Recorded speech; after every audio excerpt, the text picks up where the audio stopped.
Hello दोस्तों, एक बार फिर हमारे YouTube channel reasonable study platform पर आपका स्वागत है। आज के इस वीडियो में हम हिंदी भाषा के अंतर्गत रचना की दृष्टि से वाक्यों का वर्गीकरण पढ़ेंगे। तो आइए पहले जानते हैं वाक्य किसे कहते हैं।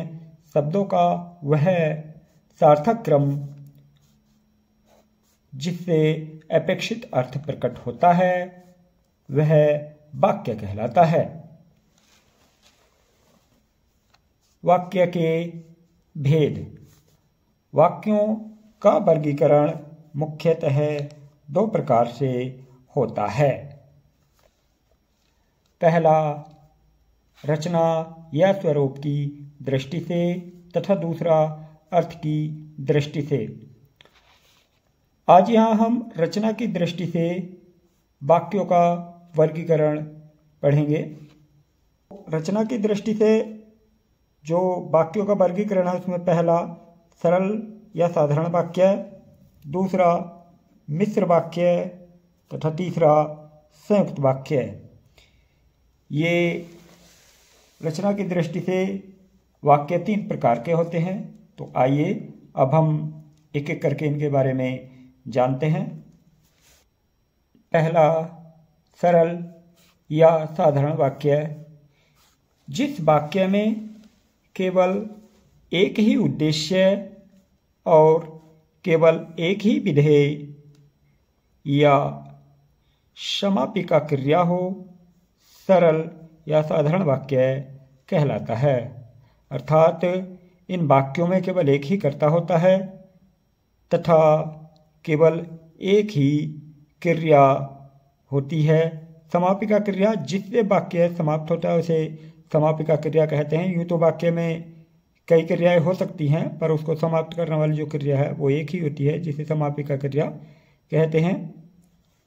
जैसे शिल्पी पत्र लिखती है, तो इसमें कौन पत्र लिखती है?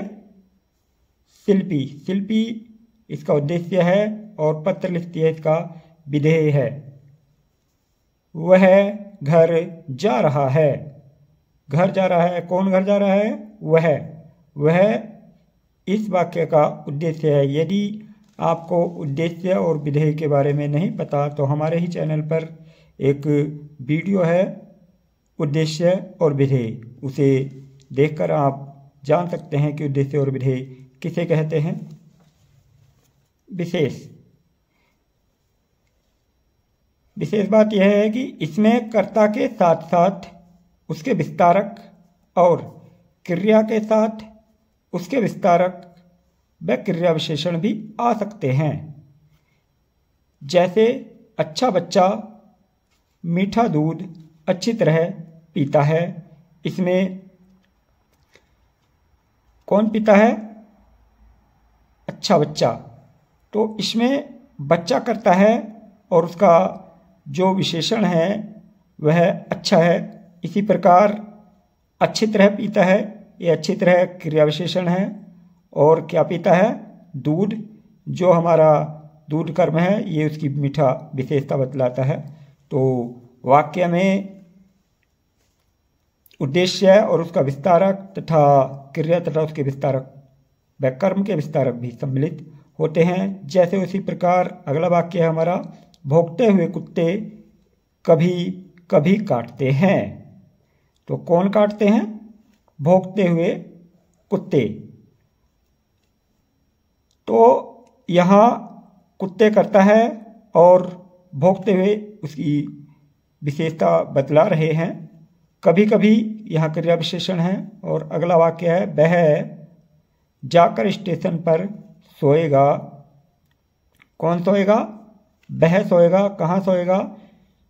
स्टेशन पर जाकर। तो यहाँ स्टेशन पर जाकर हमारा क्रिया का विस्तारक है। वाक्य का अगला प्रकार है मिश्र वाक्य या मिश्रित वाक्य। जिस वाक्य में एक मुख्य या प्रधान उपवाक्य हो और अन्य आश्रित या गौण उपवाक्य होते हैं, इन्हें मिश्रित वाक्य कहते हैं। तो इसमें एक प्रधान उपवाक्य होता है और बाकी उस पर आश्रित गौण उपवाक्य होते हैं। इन्हें हम इस प्रकार कह सकते हैं कि जो उपवाक्य होते हैं वो सभी प्रकार के उपवाक्य मिश्रित वाक्य के प्रकार हो सकते हैं। जो आश्रित उपवाक्य हैं उनका प्रारंभ की, जो, क्योंकि, जब के साथ तब का प्रयोग हो सकता है। जैसा से प्रारंभ हो सकता है आश्रित उपवाक्य। जहां से प्रारंभ हो सकता है, जिधर से प्रारंभ हो सकता है, अगर शब्द से प्रारंभ हो सकता है, यदि से हो सकता है। ये शब्द हमारे आश्रित उपवाक्य के प्रारंभ में आएंगे। तो आश्रित उपवाक्य होगा तो उसका प्रधान उपवाक्य भी होगा। तो इस प्रकार हम पहचान जाएंगे कि यह वाक्य हमारा मिश्र वाक्य होगा। जैसे मालूम होता है कि आज वर्षा होगी।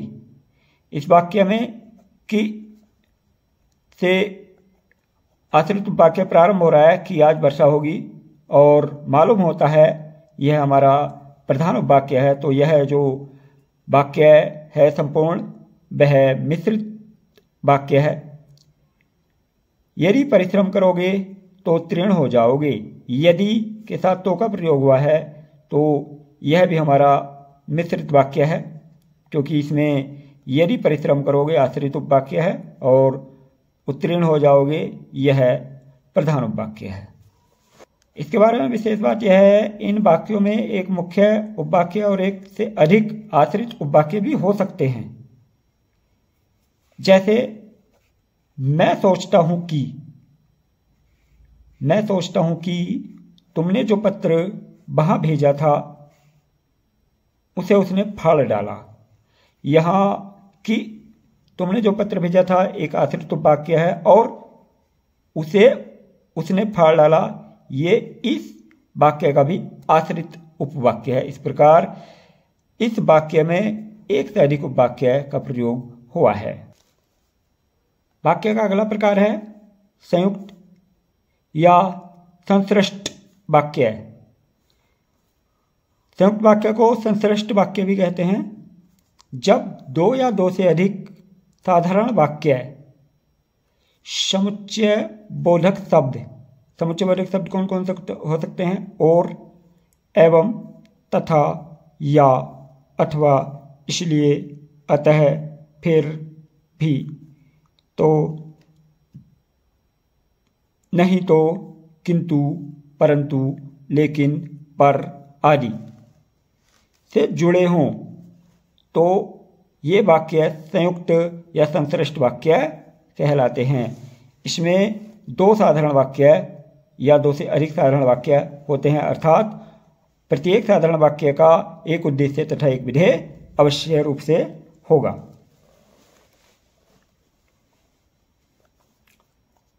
जैसे हम कार्य तो करना चाहते हैं किंतु उसे भली भांति नहीं कर पाते। तो कार्य करना चाहते हैं, कौन करना चाहते हैं? हम। तो यहाँ हम उद्देश्य है और करना चाहते हैं यह विधेय है, कार्य करना चाहते हैं। उसे भली भांति नहीं कर पाते, भली भांति नहीं कर पाते पूरा उद्देश्य है। और इस वाक्य में किंतु आया है, इसलिए जैसा बताया गया था कि किंतु अगर वाक्य के अंतर्गत होगा तो संयुक्त वाक्य होगा। हम अगला उदाहरण देखते हैं। सीता आई और गीता गई। सीता आई और गीता गई दो साधारण वाक्य हैं और ये और से जुड़े हुए हैं। अगला है प्रिय बोलो पर असत्य नहीं। पर शब्द से दो वाक्य जुड़े हैं, प्रिय बोलो और असत्य नहीं। तो ये दोनों पर से जुड़े हैं, इसलिए भी हमारा संयुक्त वाक्य है। तो साथियों, संयुक्त वाक्य में प्रयुक्त जो शब्द हैं उन्हें उपरोक्त समुच्चय बोधक शब्दों को निम्न ट्रिक से भी याद रख सकते हैं। इसमें है संयुक्ता पर पढ़ना तथा लिखना नहीं आता, इसलिए तो किंतु और परंतु को लेकिन कहती है। अर्थात संयुक्ता से मतलब है संयुक्त वाक्य। पर समुच्चय बोधक शब्द है तथा समुच्चय बोधक शब्द है। नहीं तो समुच्चय बोधक शब्द है, इसलिए समुच्चय बोधक शब्द है। तो समुच्चय बोधक शब्द है, किंतु समुच्चय बोधक शब्द है। और समुच्चयबोधक शब्द है, परंतु समुच्चयबोधक शब्द है तथा लेकिन समुच्चयबोधक शब्द है। तो ये काफ़ी शब्दों को याद करने में हमारी मदद करेगी।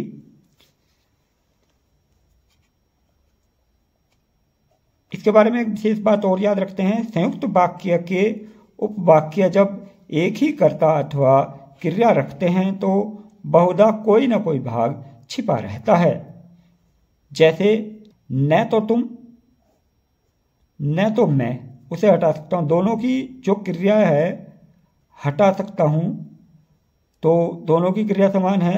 यह इस प्रकार था, न तो तुम उसे हटा सकते हो और न तो मैं उसे हटा सकता हूं। ये दो। अब कुछ उदाहरण हैं, उन उदाहरणों की मदद से हम इन्हें समझने की कोशिश करेंगे। पहला उदाहरण है, जो कमाएगा वह खाएगा। जो दिया हुआ है तथा जो हमारा मिश्र वाक्यों के अंतर्गत आता है, जैसा पहचान में बताया था कि उपवाक्य है तो जो से प्रारंभ होने वाला ये आश्रित उपवाक्य है। अगला है, आप पानी पिएंगे अथवा जूस। इसमें अथवा का प्रयोग किया गया है तो ये संयुक्त वाक्य है, क्योंकि इसमें आप तथा पिएंगे दोनों लुप्त हैं, क्योंकि इसमें कर्ता और क्रिया दोनों समान हैं, इसलिए वो दोनों लुप्त कर दी गई हैं। हमारा अगला वाक्य है, सुमेश फुटबॉल खेलकर चला गया। तो कौन चला गया? सुमेश चला गया। इसमें एक ही क्रिया तथा एक ही उद्देश्य है, तो खेलकर इसकी समापिका क्रिया नहीं है, ये क्रिया विशेषण है। अगला वाक्य है, सूरज पढ़ा लिखा और अधिकारी बना। यहाँ दो वाक्य हैं, सूरज पढ़ा लिखा और से जुड़े हुए हैं, तो यह संयुक्त वाक्य है। अगला है, मधुरिमा कपड़े खरीदने बाजार गई। तो यह सरल वाक्य है, बाजार कौन गई? मधुरिमा। अगला वाक्य है, जैसे ही पाठ समाप्त हुआ वैसे ही घंटी बज गई। तो जैसे लगा हुआ है तो यह हमारा मिश्र वाक्य है, क्योंकि जैसे से प्रारंभ होने वाले वाक्य मिश्र वाक्य होते हैं। वाक्य रूपांतरण, किसान फावड़ा उठाकर खेत को चला गया। इसे मिश्र वाक्य में परिवर्तित करना है, क्योंकि किसान फावड़ा उठाकर, तो हम कहेंगे जब किसान ने फावड़ा उठा लिया तब वह खेत को चला गया। अगला वाक्य है, राम ने ऐसी कहानी सुनाई कि करण रो पड़ा। इसे संयुक्त वाक्य में रूपांतरित करना है। तो राम ने कहानी सुनाई और करण रो पड़ा। अगला वाक्य है, मैं ऐसे व्यक्ति से मिला जो सिद्ध पुरुष था। इसे सरल वाक्य में बनाना है, मैं एक सिद्ध पुरुष से मिला। इसका सरल वाक्य इस प्रकार बनेगा। अगला है, मेरे चाहने के अनुसार सब कुछ हो रहा था। इसे मिश्र वाक्य में बनाना है। तो मेरे चाहने के अनुसार हो जाएगा, मैं जैसा चाह रहा था वैसा ही सब कुछ हो रहा था। इसका मिश्र वाक्य इस प्रकार बनेगा। यदि आपको हमारा वीडियो पसंद आया हो तो इसे ज़्यादा से ज़्यादा लाइक और शेयर कीजिए तथा ऐसे ही अच्छी वीडियो देखने के लिए हमारा YouTube चैनल सब्सक्राइब कीजिए। धन्यवाद।